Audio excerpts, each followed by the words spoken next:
Hi everyone, welcome to our channel.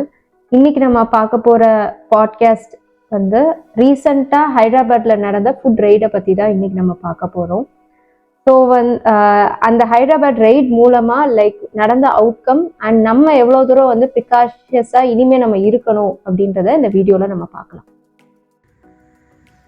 அடுத்து பெரிய பெரிய ஹோட்டல்ஸ் எல்லாத்துலேயும் வந்து ரெய்ட் நடக்குது.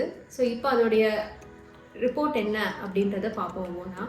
ஸோ ஃபஸ்ட்டு பாகுபலி கிச்சனில் வந்து அது ஹைதராபாத்லேயே இருக்கிறதுல மாதப்பூர் ஏரியாவில் ஒரு பாப்புலரான ரெஸ்டாரண்ட். ஆஃப்டர்நூன் ஒரு ஈவினிங் டைமில் சர்ப்ரைஸாக ரெய்ட் வராங்க. ஸோ அப்போ வரும்போது அந்த கிச்சனில் இருக்கிற ஃபுட் ஐட்டம்ஸில் காக்ரோச்சஸ்லாம் வந்து ஓடிட்டுருக்கு. ப்ளஸ் அங்கே வந்து ஹைஜீனாகவும் இல்லை. அப்புறம் வந்து அங்கே அந்த ஃபுட் ஐட்டம்ஸ் வந்து நல்லா அட்ராக்டிவாக தெரிகிறதுக்கு சிந்தட்டிக் ஃபுட் கலருமே வந்து யூஸ் பண்ணியிருக்காங்க. ஸோ இது எல்லாமே வந்து அவங்களுடைய அஃபிஷியல் ஹேண்டிலே இமேஜோடைய ஆட் ஆயிருக்கு. ப்ளஸ் பெஸ்ட் கண்ட்ரோலுமே வந்து பண்ண ரெக்கார்டுமே எதுவுமே அங்கே இல்லை. நெக்ஸ்ட்டு வந்து Rameswaram cafe. So Rameswaram cafe வந்து பெங்களூர்லேயும் வந்து ஒரு நல்ல ஒரு பாப்புலரான ரெஸ்டாரண்ட் தான். ஸோ அங்கே வந்து யூஸ் பண்ணுற இந்த உரத் தால், கர்டு, மில்க்கு இது எல்லாமே வந்து எக்ஸ்பைர்டாக இருக்குது அப்படின்னு சொல்லியிருக்காங்க. ஸோ அதுக்கு ராமேஸ்வரம் கெஃபே வந்து அங்கே ஒர்க் பண்ணுற ஸ்டாஃப் வந்து என்ன சொல்லியிருக்காங்கன்னா, அது எக்ஸ்பைர்டு ஆகிருக்கிறனால அதை வந்து ஒரு தனி ஷெல்ஃபில் வச்சுருக்கோம். அது வந்து மேனேஜ்மெண்ட் அப்ரூவல் கொடுத்தா தான் நாங்கள் வந்து டிஸ்போசபிள் பண்ணுவோம், மற்றபடி இதெல்லாம் நாங்கள் யூஸ் பண்ணுறது இல்லை அப்படின்னு சொல்லியிருக்காங்க. ஆனால் அங்கே வந்து அது ப்ரிமிசஸ்குள்ளேயே இருந்திருக்கிறனால அது எனிவே வந்து அது ஒரு வயலேஷனை தான் கன்சிடர் பண்ணி வச்சுருக்காங்க. ஓகே, நெக்ஸ்ட்டு கிராசரி ஆப்ஸ், அதாவது பிளிங்கிட், பிக் பாஸ்கெட், அந்த ஆப்ஸோட வேர் ஹவுசஸ்லாம் நம்ம பார்ப்போம். ஸோ அங்கேயும் வந்து ரெய்ட் பண்ணியிருக்காங்க. ரெய்ட் பண்ணதில் வந்து ஹைஜீனாக இல்லை, அந்த வேர் ஹவுசஸில் வச்சுருக்கிற ஐட்டம்ஸு வந்து ஹைஜீனாக இல்லை அப்படின்றது ஃபோட்டோஸும் அதில் வந்து போஸ்ட் பண்ணியிருக்காங்க அந்த அஃபிஷியல் ஹேண்டிலில். ப்ளஸ் ஃபுட் ஹேண்டிலர்ஸ் வந்து யாருமே வந்து க்ளவுஸ் எதுவுமே வேர் பண்ணலை அப்படின்றது சொல்கிறாங்க. அப்புறம் காஸ்மெட்டிக் ப்ராடக்ட்ஸ் வந்து ஃபுட் ப்ராடக்ட்ஸோட சேர்த்து வச்சுருக்காங்க அப்படின்னு அதுவும் போட்டிருக்கு. அப்புறம் இந்த ராகி, பருப்பு இது எல்லாமே வந்து கெட்டு போயிருக்கிறதாவும் அண்ட் வந்து ப்ராப்பராக வந்து ஃபுட் சேஃப்டி நார்ம்ஸ் வந்து எதுவுமே ஃபாலோ பண்ணலை, இதெல்லாமே வந்து பிளிங்கிட்டுக்கு சொல்லியிருக்காங்க.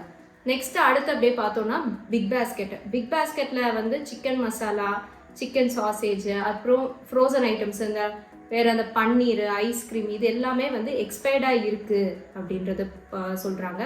ப்ளஸ் அவங்க வந்து இந்த மில்க் ஷேக்ஸ்லாம் வந்து அந்த கம்பெனி வந்து ஒரு பர்டிகுலர் டெம்பரேச்சரில் மெயின்டைன் பண்ண சொல்லியிருந்தாங்கன்னா இவங்க அந்த டெம்பரேச்சரில் பிக் பாஸ்கெட் மெயின்டைன் பண்ணலை அப்படின்னு அதுவும் வந்து போட்டிருக்கு. ஸோ இதெல்லாமே வந்து இப்போ நடந்த ரெய்டில் வந்திருந்த அவுட்கம்ஸ். இதெல்லாம் ஹைதராபாத்தில் நடந்த ரீசெண்டாக ஃபுட் சர்ச்சஸை நம்ம இப்போ பார்த்தோம். இது நம்ம ஊரில் இவ்வளோ தூரம் இன்டென்ஸாக நடக்குமா அப்படின்னா அது வந்து ஒரு கேள்விக்குறியாக தான் இருக்குது. ஸோ நடந்த ரெய்டு மூலமாக நமக்கு என்ன தெரிஞ்சதுன்னா, ஒரு 2/3 ஆஃப் த ஹோட்டல்ஸ் வந்து அன்சேஃபாக தான் இருக்குது. ப்ளஸ் அதோடைய ஃபுட் சேஃப்டி ப்ரிகாஷன்ஸ் எதுவுமே ஃபாலோ ஆகலை அப்படின்றதும் தெரியுது. அதே மாதிரி சென்னையிலையும் ரீசெண்டாக வந்து பானிபூரி ஷாப்ஸ் எல்லாத்தையுமே வந்து செக் பண்ணுறாங்க. ஸோ பானிபூரி ஷாப்ஸ் செக் பண்ணும் போதும் அதில் வந்து ஒரு 20% ஆஃப் த ஷாப்ஸில் வந்து கேன்சர் காசிங் இது வந்து அந்த ரசத்தில் வந்து பாசிட்டிவாக வந்து ரிசல்ட் வந்திருக்கு. ஸோ இந்த ரிசல்ட் மூலமாக ஒரு 58 ஷாப்ஸ் வந்து சீல் ஆகுது. ஸோ நம்ம அந்த பானிபூரி என்ன தான் வந்து அது வந்து சாப்பிட்றதுக்கு நல்ல டேஸ்டியாக இருந்தாலும் அதுவும் வந்து ஒரு நோய் கொடுக்குற தன்மையை தான் அது வந்து இருக்குது. என்ன மாதிரி தண்ணி யூஸ் பண்ணுறாங்க, இல்லை ரசத்தில் என்ன கலர் ஆட் ஆகுது எதுவுமே நம்மளுக்கு தெரியாமல் தான் இருக்கும். அதே மாதிரி ஸோ முடிஞ்ச அளவுக்கு நம்மளால் வந்து வெளியில் சாப்பிட்றத வந்து கம்மி பண்ணிக்கலாம். எமர்ஜென்சினா சாப்பிடலாமே தவிர்த்து ஃப்ரீக்வன்சியை வேணால் கம்மி பண்ணிக்கலாம். இதே மாதிரி மோஸ்ட்டாக ஐடியில் ஒர்க் பண்ணுறவங்களும் வந்து மிட் நைட்டில் சாப்பிட்றது, மெயினாக நைட்டில் உட்காந்து பிரியாணி சாப்பிட்றது அதெல்லாம் அவாய்ட் பண்ணிவிட்டு எப்போ அந்த மதியான நேரத்தில் வேணால் வந்து ஹெவியாக சாப்பிட்லாமே தவிர்த்து மிட் நைட்டில் சாப்பிட்றதெல்லாம் வந்து வேணால் கம்மி பண்ணிக்கலாம். அதே மாதிரி ஃப்ரீக்வன்சியும் வந்து வெளியில் சாப்பிட்றதையும் கம்மி பண்ணால் நம்ம உடம்பை நம்ம பார்த்துக்கிறதுக்கு ஒரு மேஜர் ஸ்டெப்பாக இருக்கும்.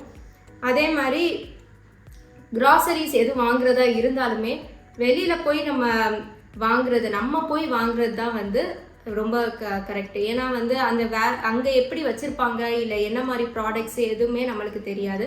ஸோ நம்ம போய் கரெக்டாக போய் சூஸ் பண்ணுறது வந்து இன்னும் நல்லா இருக்கும் அப்படின்னு நினைக்கிறேன். நம்ம சேஃப்டியாகவும் நல்லாவும் வாழலாம் அது மூலமாக. ஸோ இந்த வீடியோ உங்களுக்கு நல்லா யூஸ்ஃபுல்லாக இருக்கும் அப்படின்றது நினைக்கிறேன். ஸோ இந்த வீடியோ பிடிச்சிருந்தா லைக் பண்ணுங்கள், ஷேர் பண்ணுங்கள், சப்ஸ்கிரைப் பண்ணுங்கள்.